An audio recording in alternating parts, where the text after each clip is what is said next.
The beeping was constant, a rhythm cold and unyielding that echoed through the linoleum-floored corridors of St. Maron's Medical Center. In ICU room 407, the sound was nearly the only one that dared disturb the sterile hush. Machines hummed quietly, the heart monitor flashing in green as it recorded the faint beat of a man who had not yet chosen whether to stay or go. Nurse Leela Grayson stood beside the bed, gloved hands adjusting the IV line with practiced care. She was 32, calm-eyed and sure-handed, with a gentleness in her touch that patients often remembered long after their discharge. She was known on the floor not for loud declarations or quick jokes, but for the way she noticed when someone needed an extra blanket or when a patient's hand trembled just slightly under the sheets. The man in the bed was nameless to her still. Admitted under John Doe, pulled from the wreckage of a midnight car crash, unconscious since arrival. No ID, no emergency contact, not even a wallet, just torn clothes and blood on his temple, a bruised body, a coma, and the question of who he had been before fate struck. Leela had seen many such cases, but there was something in the way his hand lay against the blanket, curled like it once held something dear, or in the furrow of his brow that hadn't smoothed even in sleep. It stirred something quiet in her. She told herself it was compassion, nothing more. She didn't know his name after all. She'd been assigned to his care every night for the past 5 days. Each shift, she checked his vitals, spoke gently to him in case he could hear, and smoothed his sheets with the kind of precision that came not from obligation, but from respect. Tonight, as she took his pulse manually, fingers against the bend of his wrist, something shifted. His fingers twitched. Not the involuntary kind she knew to dismiss. This was a slow, uncertain attempt at movement. Her eyes shot up to his face. No change. "Mr. Doe," she asked quietly, leaning close. "If you can hear me, can you try squeezing my hand?" She waited, holding her breath. The pressure came again, just a whisper of a squeeze, but it was real. She called for Dr. Ellman. Within minutes the room filled with quiet urgency, flashlights to his pupils. Questions Leela already knew would go unanswered for now. Still unconscious, the doctor said, could be nothing, could be everything, a sign of returning brain function. When the commotion cleared and she was alone again with him, Leela sat beside his bed and studied his face. She wasn't supposed to do that, but she did anyway. He had strong features, bruised and scraped but undeniably handsome. Early 40s maybe, dark lashes against pale skin, a mouth that, even slack with sleep, looked like it had known laughter. "I wonder what your story is," she murmured, brushing a stray strand of hair from his forehead. "I wonder who's waiting for you." The next night she brought a book. It was something she'd started reading to her patients during the pandemic when families couldn't visit. Some said it was silly, but some patients woke up to remember her voice. Others never did, but she did it anyway. As she read to him, her voice soft and steady, she didn't notice his fingers twitch again. She didn't notice the slow, subtle deepening of his breath. But his heart rate barely perceptibly shifted. He was listening.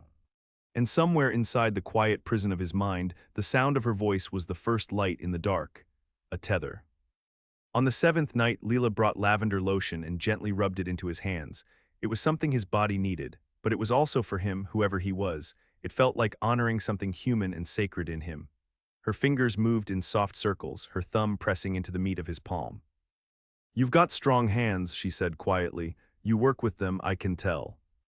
The heart monitor beeped faster, just by a beat. She blinked, unsure, maybe coincidence. Or maybe not. When she paused, his hand twitched again. Not random, not a reflex, he was in there. Somewhere in the silence of his mind, he was reaching for her. She stayed longer than she should have that night. She held his hand, thumb resting in the dip between his fingers. "I'm Layla," she whispered, not expecting anything, "and I'll be right here when you come back." Outside, snow began to fall softly against the window. Inside, the man they still called John Doe turned slightly toward her touch. Dr. Ellman reviewed the notes with furrowed brows. "There's improvement. His responsiveness is inconsistent but promising. You've spent the most time with him, Leela. Keep doing what you're doing." She nodded, but what she was doing didn't feel medical anymore. It felt like something else. She found herself thinking about him in her off hours, wondering what color his eyes were, if he had someone, if he would wake up angry or broken or afraid. She wondered if he would remember her voice. She told herself not to get attached, but some part of her already had. The next night when she came in, his hand was already twitching before she even touched it. And on the 9th night, as she turned to leave his room after the final check, she heard it. A breath, a whisper, her name, Leela. She froze, turned, and met the warm, fractured gaze of a man newly born from silence. Eyes the color of stormy sea glass, raw with confusion, desperation, and something else. Recognition, even though they'd never met before. She took a step back toward the bed, her hand covering her heart. "You're awake," she whispered, tears springing unbidden to her eyes. "You're really awake." He stared at her, lips barely moving. "You came back," he said, voice like gravel and rain. "I kept hearing you." And though she should have called the doctor first, she didn't. She took his hand instead. And in the stillness of room 407, something that had long been sleeping inside both of them stirred. A beginning quiet and impossible, but undeniable. He drifted in and out after that. Hours passed between moments of clarity. When Leela returned the next evening, the room felt different, less like a place of waiting, more like a space where something was trying to come alive. He was sitting up, propped by pillows, his color faintly better. The nurse's station had noted his name, finally offered through cracked lips that fought to remember. "Evan," he'd said, "Evan Marsh." She stepped inside quietly, holding his updated chart. When their eyes met, something shifted between them, unspoken, careful. "You remember more today?" she asked gently, scanning the IV. He nodded, then winced. His voice was still raw. "Some, not all." She perched on the chair beside his bed, this time without gloves. The warmth of his presence was oddly comforting, not clinical. She wasn't used to that. ICU patients rarely looked at her like this, like she was the last thread to something he couldn't name. "You remembered your name, that's something." He let out a slow breath. It's strange, waking up in someone else's life. His words made her heart ache. There was a loneliness in his tone that felt too familiar. "Does anything else come back?" she asked. "Anyone you're thinking of?" He looked past her, toward the window where dawn began to thin the darkness. "No faces, just moments, flashes. I think I used to build things, would maybe. My hands remember what my head doesn't." She watched his fingers as they tapped absently against the blanket. There was memory in the motion, muscle deep and wordless. "You told me once," she said softly, "that I kept coming back."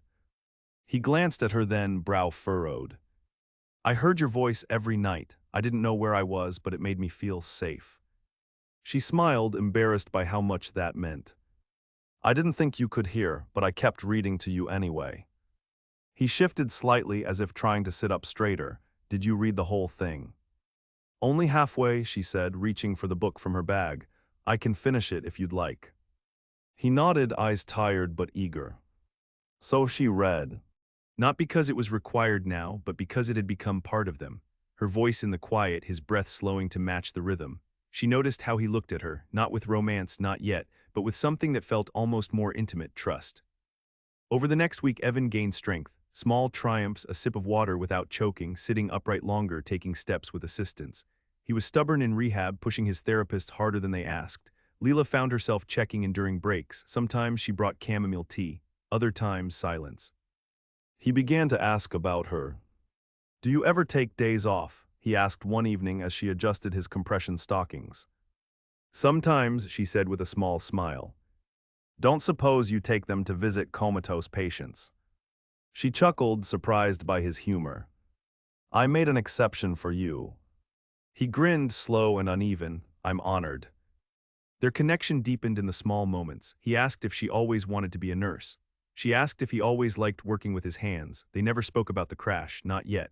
His memory returned in glimpses, scents, sounds, fragments that left him hollow-eyed when they passed too quickly to hold. One afternoon, during a rainstorm that lashed the windows, he looked up from his wheelchair, eyes unfocused. "There was a dog," he murmured. "Big, black fur. He rode in the truck with me. I can hear him barking right before." His hands clenched. Leela crouched beside him, placing her palm over his knuckles. "You don't have to push it. The memories will come when they're ready." "I need them to come," he said through gritted teeth. "I need to know who I lost, what I lost." His voice cracked on the last word. She didn't pull away, just stayed there, grounding him. After a moment, he exhaled and looked at her. "Thank you for being here." She nodded, the weight of his pain folding into her chest. Later, she stayed past shift change just to walk with him down the hallway. It took 20 minutes to reach the end of the corridor and back, but he never let go of the walker. She stayed close but didn't hover, just offered her quiet steadiness. When he paused to catch his breath, he turned to her with a small smile. You never asked why I crashed. I figured you'd tell me if you wanted. He looked down at his hands, worn and calloused, as if searching them for answers. There was no one else in the truck, but I don't think I was running from something. I think I was heading toward something, someone. She waited. I just wish I knew who. Weeks passed, Evan was moved to a rehab floor, but even then Leela visited, sometimes under the guise of checking on old patients, sometimes openly. No one questioned her. One afternoon, she found him sitting by the large window near the end of the hall. A sketchpad in his lap, pencil moving slowly. She leaned over his shoulder, surprised. You draw. He looked up at her slightly sheepish. Apparently, this came back yesterday, just happened like my hands knew before I did. She glanced down at the page. It was a soft, unfinished pencil sketch of hands, hers, she realized, folded over his from those early days. She touched the edge of the page. You remembered this. It stayed with me, you stayed with me. Their eyes met. This time, the current between them felt unmistakable. But before either could speak again, a woman's voice called from the hallway. Evan. They both turned. A woman stood at the threshold, mid-30s, hair pulled into a hurried bun, her eyes welled as she stepped forward. Evan, she repeated, breathless. He blinked, confused, but then recognition bloomed in his face. Amy, he whispered. She rushed forward and pulled him into a hug. Leela stepped back instinctively, something folding shut inside her. Amy was his sister. In the flurry of reunion, Leila slipped away. Back into her shift, back into her rhythm, back to the safety of distance. She told herself it was good his family had found him, he wasn't alone anymore. But later that night, when she passed room 407, now empty and cold, she placed her hand briefly on the doorframe. And let herself miss something she never really had. Something that had only just begun. Spring unfolded slowly outside the hospital windows. The snow had long melted, giving way to bursts of green and pale blossoms along the trees that lined the city streets. Inside St. Maron's, life went on in shifts, in chart notes, in the hush of dawn rounds and the long hours that stitched night to morning. Leila hadn't seen Evan in 2 weeks. He'd been discharged from inpatient rehab the same day his sister Amy arrived with a flurry of gratitude and too many questions. Amy had found a driver's license number buried in an old insurance record, something a social worker had finally matched to the hospital's John Doe. A brother she hadn't seen in nearly 3 years, now alive and blinking in a hospital bed. She'd hugged Layla, eyes full of tears. He said you're the reason he woke up, Amy had whispered, voice shaking. But that wasn't what Leela held on to. She held on to the look Evan had given her just before he was wheeled away. A silence between them, a pause that didn't ask for goodbye but couldn't promise more either. Now Leela's days were full again. New patients, new wounds, an elderly woman with sepsis who held her hand like a lifeline, a teenage boy recovering from a motorcycle accident who refused to let anyone but Leela change his dressings. She poured herself into them all, heart first. It was easier that way. Still, every time she passed room 407, her steps slowed. It was a Saturday morning when she heard his name again, not from Evan himself, but whispered in the break room by a CNA. He was back this morning, Evan Marsh, dropped off a sketch at the nurse's station, for Lila. Her heart thudded, she set down her coffee, tried not to let her hands shake. It was a single sheet of heavy paper, carefully torn from a sketchpad, pencil shaded with tender precision. The hospital hallway, soft light filtering through the window, a nurse in scrubs pushing a linen cart, but it wasn't the scene that made her breath catch. It was the caption, written in careful block print beneath the drawing. The quiet places we carry people. No signature, but she knew. She tucked it into her locker, unsure what to do with the ache blooming in her chest. A week later, she found him. Or rather, he found her. She had just finished charting for a patient in post-op when she turned to find him standing just outside the doorway, leaning slightly on a cane. He looked better, stronger. His face had filled out, beard neatly trimmed, still tired around the eyes but no longer haunted. He wore a soft flannel shirt, sleeves rolled, jeans scuffed at the knees. She blinked, heart jumping into her throat. Hi, he said.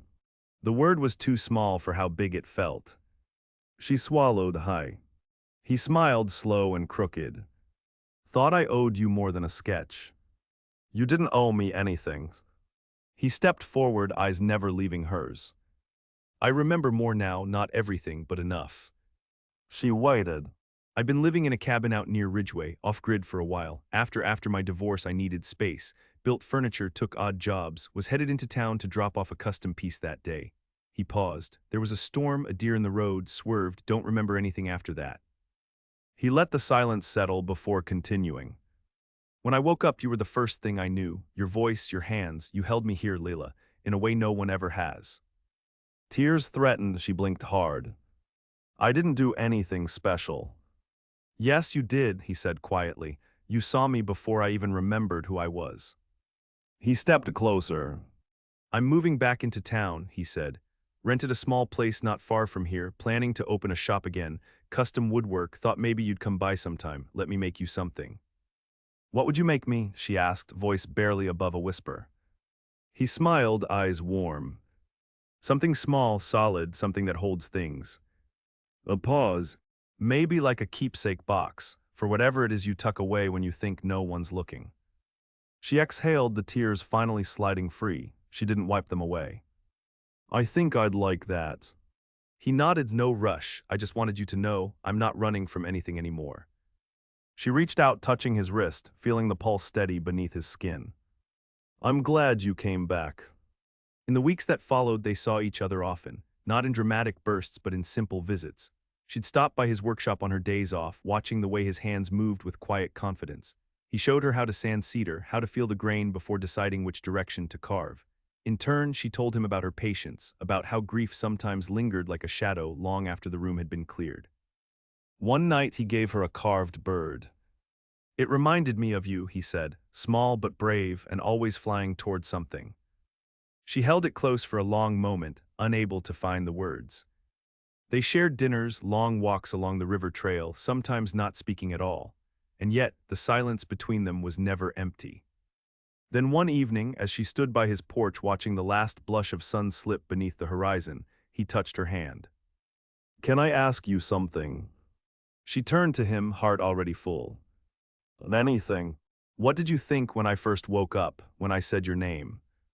She looked at him for a long time, then answered. I thought I was dreaming, that maybe I'd imagined the whole thing, but then you looked at me like I was familiar, like you'd come back not just to the world but to me. He stepped closer, brushing a strand of hair from her cheek. I did. And then finally he kissed her. It wasn't urgent, it wasn't a grand gesture. It was slow, certain, and impossibly gentle, like remembering, like waking up again for the second time. And in that kiss, every moment they had shared, every silent vigil, every heartbeat in the dark, every word unspoken, settled into place. Not an ending. A continuation. Something real, tender, and still unfolding. The box arrived on a Tuesday. Leela found it on her doorstep after a long shift, the evening sun casting a soft amber light over her porch. It was small, maybe the size of a hardcover book made of smooth walnut wood, no wrapping, no card, just the box carved with quiet precision and a single word etched into the top in neat, unpretentious lettering. Still, she ran her fingers over it, the grain warm beneath her touch. When she opened the lid, she found it empty. And yet it didn't feel that way. She knew what it meant, still here, still healing, still hers in some quiet, unspoken way. She brought it inside and placed it on her bedside table, beside the book she used to read to him. Every night she'd rest her watch in it before going to sleep, and sometimes, on the lonelier nights, she'd place her hand over the lid before turning off the light. Spring bled into early summer. Long days, open windows, the scent of honeysuckle threading through the air. Layla and Evan lived in parallel rhythms now. Not every moment together, not some fevered romance, something better, real, gentle. She still worked nights sometimes, and when she did, he'd leave her notes on the seat of her car. Little sketches, a bird in flight, a coffee cup steaming in the cold dawn, the side of her face when she wasn't looking. Once, a leaf curled with the line, "Even this finds a way to hold on." They had not spoken of love yet. But she felt it in the way he waited for her outside the hospital after the harder shifts, standing with his hands tucked in his pockets like he wasn't sure he was allowed to hope. She felt it in the way he called her by name like it meant something sacred. And he felt it in the way she spoke to him in the mornings when she was too tired to pretend, when her words softened around the edges and her eyes held more than sleep. It was on a Sunday morning that the quiet between them finally turned into something heavier. They were at his workshop, windows open, sawdust sweet in the air. She watched him work a piece of oak, her fingers curled around a mug of tea. "I want to ask you something," he said, not looking up from the wood. She set the mug down slowly. "All right." He paused, wiped his hands on a cloth, and met her gaze. "Why do you never talk about your past?" The question was simple, the answer was. She drew a breath, let it out, the silence between them held. "Because most of it doesn't feel like mine anymore," she said finally. He didn't press. She stood, walked over to the bench where he stood, ran her hand along the edge of the wood he'd been shaping. "I was engaged once," she said. "Years ago, we were young. It ended quietly, like most things that aren't built to last." Evan's eyes searched hers, not for details, but for truth. "And then?"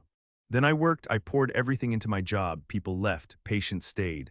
Some of them only for a little while, but still they stayed. That was enough, or I told myself it was." His fingers brushed hers on the workbench, not insisting, just present. "I don't want to be someone you care for the way you care for your patients, Leela. I want to be someone you let stay." She looked at him for a long moment, the warmth in her chest rising until it filled every space she used to leave empty. "I know," she whispered, "I want that too." Later that summer, a storm rolled through town. Power flickered, streets flooded. Leela's apartment lost electricity halfway through her shift. When she returned home, tired and soaked, she found her key jammed in the lock, the doorknob sticking. Before she could curse under her breath, her phone buzzed. "Come to the shop, lights are still on here." No name, no punctuation, but she smiled. She drove there with the windows cracked, the scent of rain strong in the air. When she arrived, the workshop glowed with warm light. He'd cleared a space in the back, set a small table with two mismatched chairs and bowls of warm soup.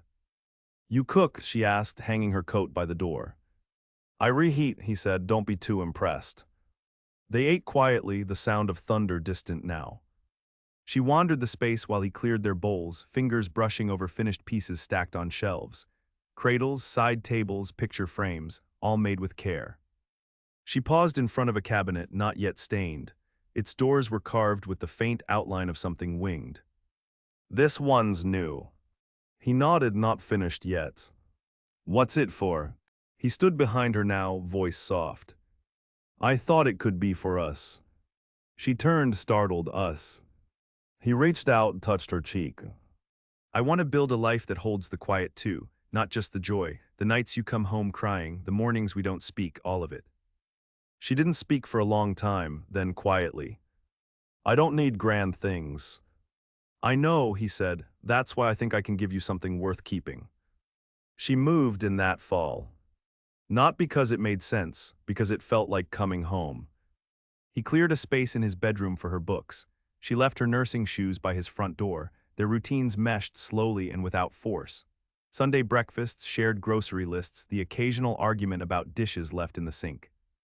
And sometimes in the middle of the night she'd wake and find his hand curled around hers. Still, like it had been in room 407, still reaching, still remembering. They didn't talk about forever, not yet. But when the first snow came and she stood on the porch watching it fall, he wrapped a blanket around her shoulders and said simply, "You're my beginnings." And for the first time in a long while, she believed in something that didn't have to be fixed, or rescued, or endured. She believed in being seen. She believed in being chosen. Still, always. Winter settled slowly across the town like an old friend returning with quiet footsteps. Mornings grew pale and silver-edged, the cold air wrapping around doorways, turning every breath into fog. In the early hours, the sound of frost being scraped from windshields echoed through the streets, and in Evan's shop, the scent of cedar and firewood mingled with the hush of snowfall just beyond the windows. Leela had grown used to the rhythm of life with him, how the days folded into one another with a kind of peace that didn't ask to be named. She still worked her shifts at the hospital, still found herself in rooms where goodbyes were whispered and hope clung to beeping monitors, but she no longer carried the weight of it alone, not entirely. Evan always knew when the nights had been especially hard. He didn't ask questions, he didn't need to. Sometimes he'd just wrap his arms around her when she came through the door, her scrubbed pants still damp from snow. Other times he'd leave the porch light on and a mug warming on the counter, waiting to be held. One evening in mid-December, Leela found a note beside the bed after her shower. tucked beneath her pillow in his familiar, clean lettering. "Don't come looking for me, just follow the candles." Puzzled, she wrapped herself in a thick sweater and opened the door to the hallway. A trail of small candles in glass jars lined the steps, flickering like tiny beacons. She followed them downstairs, heart skipping with a warmth that had nothing to do with temperature. The trail led her out into the backyard. Snow fell soft and slow, and the trees stood dark against the white. In the center of the yard, a small table had been set beneath the pergola Evan had built last spring. Lanterns hung from the beams. A blanket was draped over one chair. A box, wooden, small, sat in the center of the table, carved with delicate branches along its lid. He stood nearby, hands in his coat pockets, watching her with eyes that had only grown gentler over the months. "What is all this?" she asked, stepping toward the table, her voice catching with something she couldn't quite name yet. He walked over slowly, stopping beside her. "I've spent the past year remembering who I was," he said. "Trying to piece together the man who lived in that cabin, who survived the crash, who woke up with no name, and every time I got closer to the truth, you were there." She looked at him, throat tight. "I didn't know what I was waiting for," he continued, "but it turns out it was you." He reached for the box and opened it. Inside there were folded pieces of paper, some sketches, others handwritten notes, memories, moments. One showed her reading in room 407, her head bowed over a book. Another was a list: first time she touched my hand, first time she said my name, first time I smiled after the silence. "Every piece of me that's come back has come back because of you," he said. "You once told me I didn't owe you anything, but I do. I owe you the life I still have." She didn't try to stop the tears this time. She let them fall one by one, warmed by the firelight in his gaze. "I didn't save you, Evan," she said softly. "I just stayed." He stepped closer, took her hands in his. And that made all the difference. For a moment the snow seemed to hush the world. Time slowed, wrapped around them like the softest lullaby. "I don't need promises," she said. "I don't need anything grand." "I know," he said. "That's why I want to build a life with you." She laughed, trembling. "You said that once, that you wanted to build something that holds the quiet too." He nodded. "And I still do." He reached into his coat pocket and pulled out a ring. Simple, handmade, the band carved from the same walnut wood as the first box he'd given her. No diamond, just something strong enough to carry what matters. She took the ring in trembling hands, the cold biting her fingertips, the warmth in her chest blooming so fully it ached. "I've never needed anything else." He slid it onto her finger. She kissed him beneath the falling snow. It wasn't a fairy tale, it wasn't loud or lit with fanfare, but it was theirs, rooted in pain, in patience, in the slow thaw of two lives folding into one another. Months passed. Spring came again, this time with blooming dogwoods and soft winds. The hospital hummed with new beginnings, new recoveries. Leela still read to her patients in the ICU, her voice steady in the silence. She told them about memory and light, about how sometimes the heart hears long before the mind catches up. And in the evenings, she went home to Evan. To the man who once was no one. Who, in the stillest part of the night, had whispered her name like a promise. Now every time he touched her hand, it was a vow. "I came back, and I stayed."